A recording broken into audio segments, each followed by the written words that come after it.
Phenomenal box office king of Philippine cinema, sina Alden Richards. From box office records to fans' heart, walang kapantay ang hatag sa takilya ni Alden Richards kasama si, di ba si yung babae? Kaya, tinanghal na phenomenal box office ko Philippine cinema ngayong taon. Yan. Di rin pahuli, ayun pala, si Catherine Bernardo na phenomenal box office queen of Philippine cinema. Sa bawat eksena, ramdam ang lalim at bitbit na emosyon ni Queen Cat. Panalo na sa acting, panalo pa sa kita. May bonus pa, Best Unsung Acting for movies ang Hello, Love Again. Ngayon, ang tanong ng mga pagi, pupunta kaya sa event ang Kathleen na napabalitang nagkaroon umano ng tampuhan before sa isa't isa. Abangan po natin. Ayun, medyo nalito lang ako dun sa ano. So, ano yung natin, ha? Yung nung naging Lavender Fields. Wala naman doon ang Kim Pao. So, Cristo. So, Cristo. Anyways. Nasa item ko din ng ano, ng Kim Pao. Pero series nga, congratulations sa Lavender Fields sa best series. Yes. At saka yung Kim Pao naman sa most popular love team. Parang ang daming binigay na awards ng box office king and queen. Kasi dati, kung matatandaan ko, years before, parang ang focus lang nila is yung mga kumita sa pelikula, di ba? Parang ngayon, nadagdagan yung kanilang mga categories which is very good naman. Kaya lang dati yung doon nakakamiro dyan, di ba? May Miss RP movies, may ganun. Oo, dati. Parang may mga changes din. Pero nagkaroon ng changes from box office King and Queen dati yan. Naging box office entertainment awards. Kaya pati yung mga title, medyo nabago. Tsaka dati din kasi, di ba, parang Guillermo?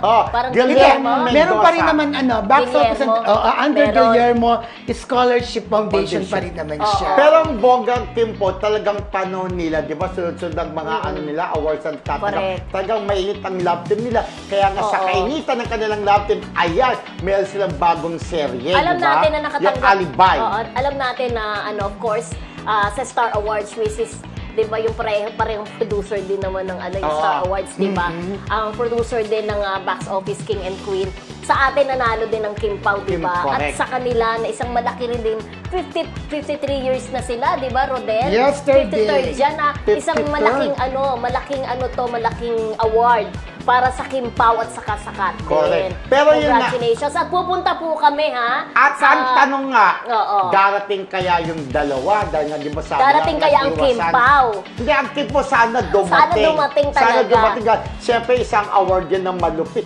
Pero for sure, magandang nakalagay din sa schedule nila, no? Natatandaan nyo yung Kim Pao, di ba? Magandang promo ng movie nila bago yung movie nila. Nanalo sila sa atin, nag-Star Awards. Eto, sana dumating sila kasi right timing din ito dahil magkakaroon sila sa serye, di ba? At sana din dumating din Kat din dahil nga sabi nag-iwasan, di ba? Kasi yung dating nagkaroon ng award ang Kat din, no show si Catherine. Tatanungin natin. natin. Pero ang sabi nga, may schedule daw kasi si Catherine kaya hindi nakarating. This time kaya? This time. Tanong natin si Rodel. Ano bang balita mo, Rodel? Darating ba ang daw ba? Ano ba sabi? Basta ito, ganito ang balita.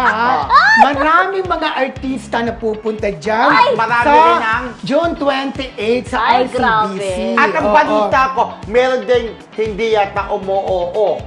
At pupunta po kami dyan at i-cover namin. I-cover natin. At syempre, ipapalabas namin dito sa Marisol ang exclusive and highlights ng Box Office Entertainment Awards 2025. Again, yung listahan po, una nyo pong narinig dito sa Marisol Academy. Exclusive po yan, ha? Buti ako ka ni Kopya, BFF. Of course! Ako pa ba? Bongga, di ba? Siyempre, for sure, matutuwa ang ating mga viewers ng Kim Pao. Di ba sila? Emily Gomez, Mami Amores, Ate Carmen Dolala, Marcelita ng UK, Janet Damaso. mga Of Kim course, si Pao. Rachel Lucas ng Dubai.